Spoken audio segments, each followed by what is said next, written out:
Hello' friends, মই তুলিকাই মোৰ চেনেল দ্য একলেক্টিক মাইণ্ডলৈ আপোনালোকক স্বাগতম জনাইছোঁ। আপোনালোকে যদি এতিয়ালৈকে মোৰ চেনেলটো ছাবস্ক্ৰাইব কৰা নাই তেনেহ'লে চেনেলটো ছাবস্ক্ৰাইব কৰিহে যাব আৰু কাষত থকা বেল আইকনটো প্ৰেছ কৰিবলৈ নাপাহৰিব, যাতে মোৰ সকলো ভিডিঅ'ৰ ন'টিফিকেশ্যন আপোনালোকে অতি সহজতে পাই যায়। এতিয়া আহোঁ আমি ভিডিঅ'টো চাওঁ। হেল্ল' ফ্ৰেণ্ডছ, মই আজি ক'লা কচু বনাবলৈ লৈছোঁ, যাৰ বাবে মই এইখিনি ক'লা কচু লৈ লৈছোঁ।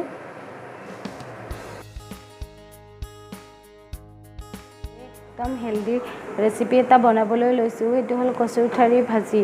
যাৰ বাবে মোক লাগিব এইখিনি মই ক'লা কচুৰ ঠাৰি কুটি লৈ লৈছোঁ ভালদৰে ধুই, আৰু মই এয়া কেইটামান বুট তিয়াই থৈ দিছিলোঁ আৰু সেইকেইটা লৈ লৈছোঁ। আৰু মই ইয়াত এটা পিঁয়াজ কুটি লৈছোঁ আৰু দুটা জলকীয়া ফালি লৈ লৈছোঁ। এয়া মই প্ৰথমে কেৰাহীখনত অকণমান অইল দি দিছোঁ।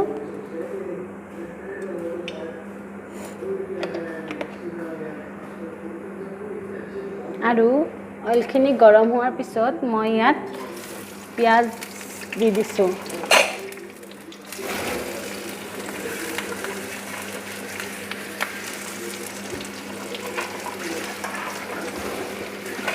এতিয়া মই এইখিনি ডাৰ্ক ব্ৰাউন কালাৰ হোৱালৈকে ফ্ৰাই কৰিম। এতিয়া মোৰ পিঁয়াজখিনি ফ্ৰাই হৈ গ'ল আৰু মই ইয়াত এতিয়া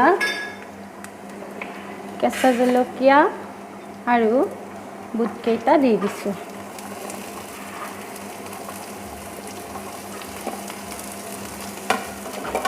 আৰু এইখিনি মই এনেদৰে কিছু টাইম ফ্ৰাই কৰি থাকিম। আৰু একেলগে মই ইয়াত এতিয়া অকণমান হালধি দি দিছোঁ। আৰু এতিয়া মই এইখিনি এনেদৰে ফ্ৰাই কৰি থাকিম।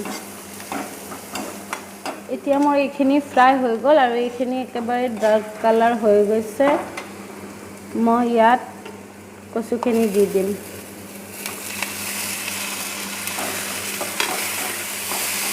আৰু এতিয়া এইখিনি মই ভালদৰে লৰাই দিম। এতিয়া মই এইখিনি ভালদৰে এনেকৈ মিলাই দিলোঁ। এতিয়া মই ইয়াত সোৱাদ অনুসৰি নিমখ দিম।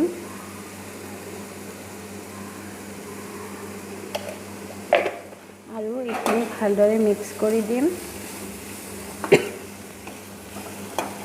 আৰু এতিয়া মই ইয়াত ঢাকনিখন লগাই দিম। আৰু এনেদৰে মই গেছটো ল' ফ্লেমত ৰাখি এইখিনি 5 মিনিটমান ৰাখি দিম। এতিয়া মোৰ 5 মিনিট হৈ গ'ল আৰু মই এতিয়া ঢাকনিখন গুচাই দিম। এতিয়া মই কচুখিনি অলমষ্ট ফ্ৰাই হৈ গৈছে। এতিয়া মই এইখিনি ভালদৰে লাৰিম আৰু ঝৰ্ণা বাৰীখনেৰে এইখিনি এনেকৈ দিম, যাতে এইখিনি ভালদৰে বইল হয়, মানে ভালদৰে সিজি যায়।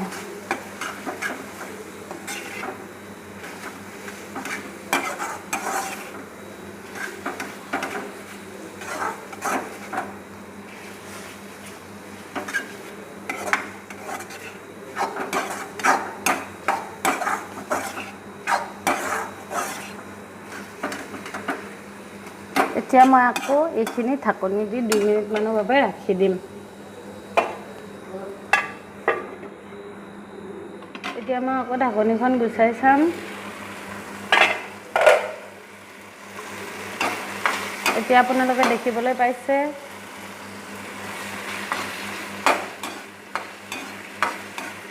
মোৰ কচু ঠাৰি বুটেৰে ফ্ৰাই কৰা হৈ গ'ল।